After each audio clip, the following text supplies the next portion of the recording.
Well, welcome to the Botanical Medicine Study course with me, Stephanie Georgieff, your host and instructor for all things botanical medicine. A hearty thank you to all longtime subscribers and a big welcome to new subscribers. If you're neither, you know what to do if you would choose. Now, so for this week's Herb of the Week, we'll be exploring what myself and countless others consider to be a delicious botanical medicine, licorice. Now, the common name of this sweet root can be spelled several ways with a C or a QU, depending on American or British English sources. But the Latin binomial is really interesting in that Glycyrrhiza glabra, in and of itself, according to the 1931 classic book, A Modern Herbal, the English word for this plant is something of a slang based on glycyrrhiza, Liz or lit, as a base. Now, that most famous of Greek physicians from the 1st century, Pandanius Dioscorides, was a best-selling herbal till Hildegard of Bingen came along, actually named the plant in terms of its Latin binomial.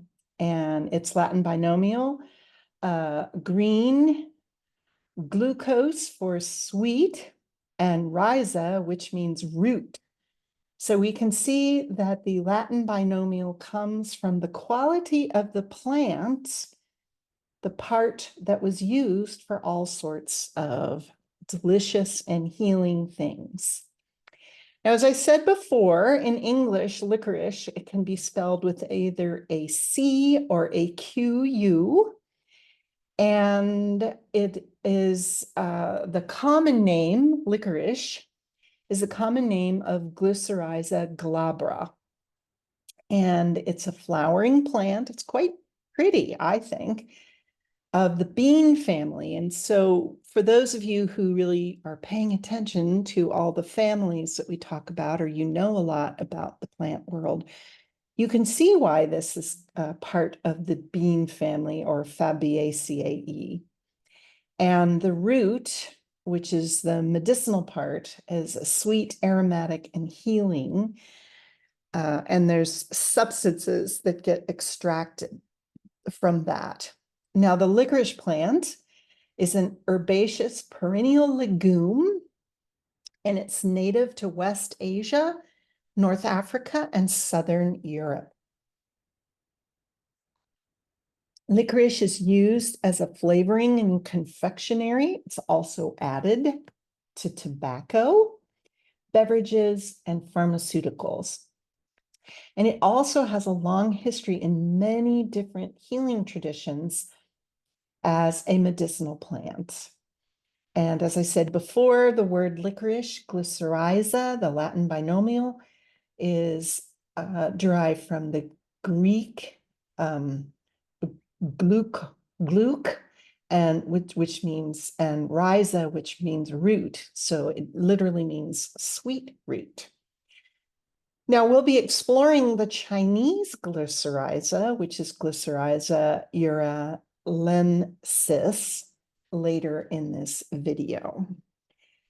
Now, the Western uses of licorice are quite pronounced, specifically, outside the flavoring aspect, but it has wonderful qualities. And you'll notice if you ever look at formulas, sometimes you can buy over-the-counter herbal formulas, and you'll notice licorice in a lot of them. And here's the reason why. It's an expectorant, which means it helps lung issues, coughs, things like that.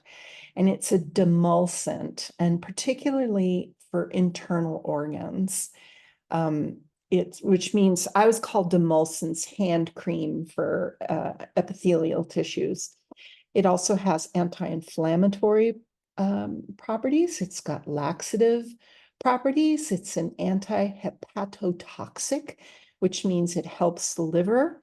And it also has antispasmodic properties.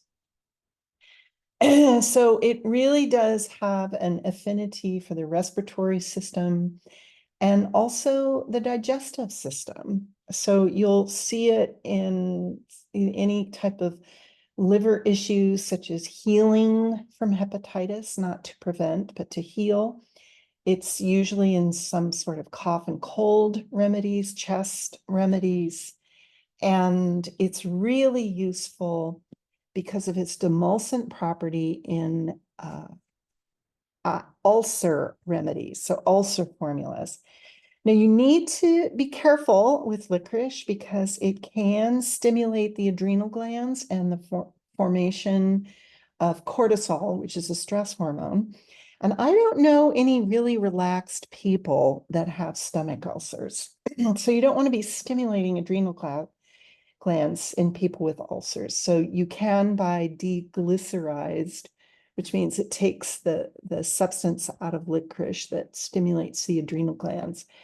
But if you have anything like high blood pressure or certain endocrine issues to do with your adrenal glands or your thyroid, you really need to be careful with this medicinally. If you want to eat a natural licorice twist, or drink like a cup of tea here and there, you shouldn't have any trouble with it. But if you're going to take it in concentrated doses, I suggest checking out with your pharmacist, your physician, and an herbalist before you do that. There also is some fun research that says licorice may prevent cavities, so you can see this in some natural toothpastes. Now, licorice in Chinese medicine is of a different variety than the one used in Western herbalism, and you can see by this Latin binomial. It's called Gancao in Chinese medicine, and it's Glycyrrhiza uralensis. And there's the lovely characters of that. I think the second one is really pretty. And it's sweet and slightly cool. And this is a very magic, unique herb. I personally would need to do a little research, but this is the only one I know of that actually enters all 12 meridians. And because of this entering of all 12 meridians, Gansao is kind of thrown into all formulas. It just always is in the formula. If you go to a Chinese herbal store, they usually have some sort of tea that you can taste. And they're always so gracious when you go into these places. And it has this sweet smell to the whole apothecary herbal store. And it's usually because of two herbs. One is ginseng and the other is licorice. And so a lot of times they'll give you a tea that has both of them or just licorice. But it's in a lot of remedies because it enters all 12 meridians, but specifically, and I would say hyper enters the heart, lung, stomach, and spleen. And it's known and it's used in formulas to tonify the chi of the heart and the spleen. It's good at dispelling phlegm. So we see that expectorant quality that we know about in Western medicine. It's used to relieve cough and shortness of breath. It's used to relieve spasms. We see some anti-spasmodic properties. It's also used to relieve pain. The big one that it's used for is because it's sweet and slightly cool, is to clear heat and relieve toxicity. So it's really a wonderful, wonderful herb. They also, in Chinese medicine, they call it to quench thirst, but it also, they say it promotes longevity. I don't know of any studies on that, but what the heck. Now, the chemical constituents of licorice, obviously there are many constituents. I don't know how many of you have taken chemistry or organic chemistry. If you're like me, you became very familiar with certain machines, and one is called a gas chromatogram, where you inject things into this machine and it spits out a graph and tells you all the things that are in something. And if you do this with licorice, you're going to get all kinds of constituents. There's flavones, there's isoflavones, there's a whole entire class of constituents called oleanine triterpenes, which include, but are not limited to, the famous glycyrrhizin, which is also known as glycyrrhizic acid or glycyrrhizinic acid. Those are all basically the same thing. And this is what makes licorice taste delicious if you like that flavor. And this does all kinds of things. It can emulsify things. It's used as a gel forming agent in foodstuffs, also as cosmetics, which I thought was kind of interesting. But it also affects blood pressure. It also affects the amount of potassium in the blood and urine. So you need to be careful of licorice in general. Like I said, it's more the medicinal concentrations rather than if you want to eat some licorice candy every once in a while. But don't eat a bag every night if you've got adrenal problems. But you can have this beautiful, beautiful chemical removed from, I think it looks like a really neat mobile. You could put that for total chemistry nerds, of which I'm related to numerous of them by blood, actually. This would be a really neat mobile to put, in a baby's crib. Now, how do you take licorice? Well, licorice comes in all sorts of products. Obviously, you can get it in a tea. You need to boil it unless the tea is some sort of powder. You can also get licorice powder, and this is kind of the new funky ingredient to put in all kinds of foods. I don't know if I would want my steak to taste like licorice, but apparently some people do. But you can buy the powdered root or the freeze-dried powdered tea. You can also get this in solid extract. You can get it in a tincture and you can get it in capsules. So and again, you need to be careful because if you have high blood pressure, this will rise it. And it really should not be taken medicinally long term. Now, some side effects, of licorice, as I said before, come from that beautiful chemical, the glycyrrhizic acid. But you can buy products on the market, and they're called D as in dog, G as in George, L as in Lisa. And this is deglycyrrhizinated licorice. And it doesn't have the same degree of effect on the adrenal glands and blood pressure.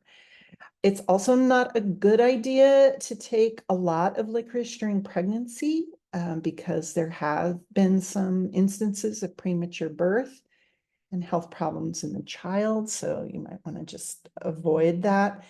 You should not take this therapeutic doses with any type of blood pressure medications, blood thinners, cholesterol lowering medications, diuretics, estrogen-based contraceptives, and any type of NSAIDs, and that's the little alphabet that means non-steroidal anti-inflammatory drugs. And those are aspirin, ibuprofen, and naproxen. So you really do need to communicate between healthcare providers. If you take any of these types of drugs with a very qualified and experienced herbalist, and as I said, it's therapeutic doses. It's not if you want to have a piece of candy here and there, but you just need to be careful. Now, this is something that I'm not totally familiar with. I think it's kind of funky. I've never cooked with licorice.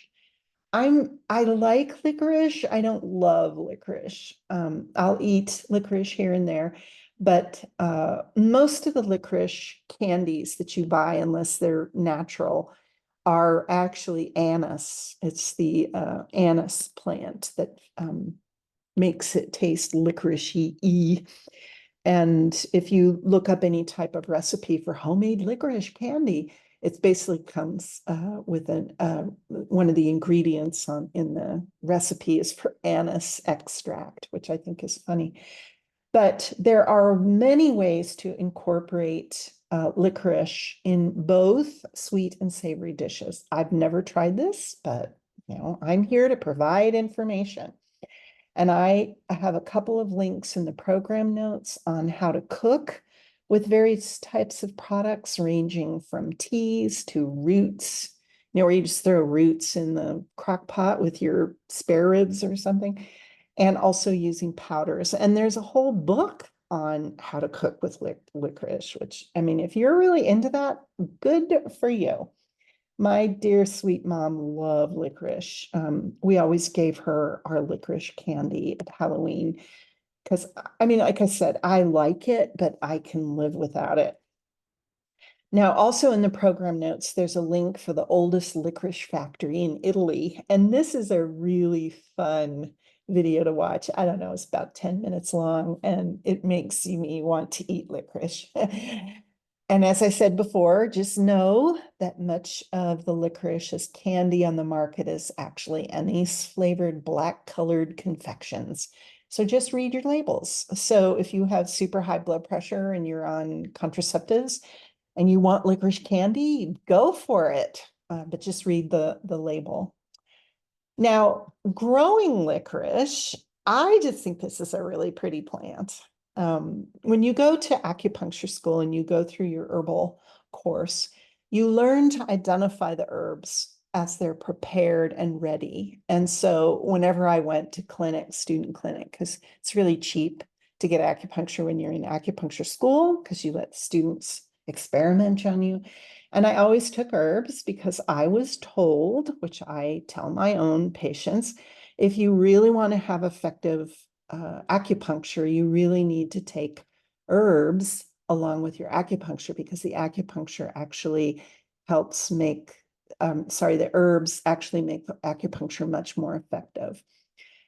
So, but it was always like getting a bag of mulch. You get twigs and bark and dried flowers and seeds and things like that. And, but I really enjoy seeing the plant in its living form. And luckily at my school in San Francisco, even with all that high priced retail or real estate, they had plants growing around the college. And then at the Berkeley Botanical Gardens, they had an entire Chinese medicinal herb garden there. And you can also find, for those people in Southern California, at the Huntington Library Gardens, they have a lot of plants there as well. But I've never grown licorice. I've never done that. Hopefully, I will be able to someday soon when I get a little property to start experimenting on. But until then, if you're super interested, I heartily recommend the Chinese Medicinal Herb Farm by Peg Schaefer, which has a very complete chapter on how to grow licorice in your garden. But you need to remember it's the root that's the medicinal part. So you have to sacrifice the entire plant when you harvest the roots. And you also need to let the plant grow for 3 to 4 years before it's mature enough where the roots have usable constituents. So you want to have graduated licorice plants in your garden because heck, this is just gorgeous. Now, there are links in the program notes on a couple of articles on how to grow licorice in your garden. And there's also a link to the Chelsea Green Publishing House that prints the Herb Farm book. And again, I would suggest ordering this directly from the publisher. They have both North American and UK warehouses, so you can get things there. And they're a small publishing house, but they have such awesome books. I mean, I want all of them. Lots of wonderful herb books, but really good gardening books.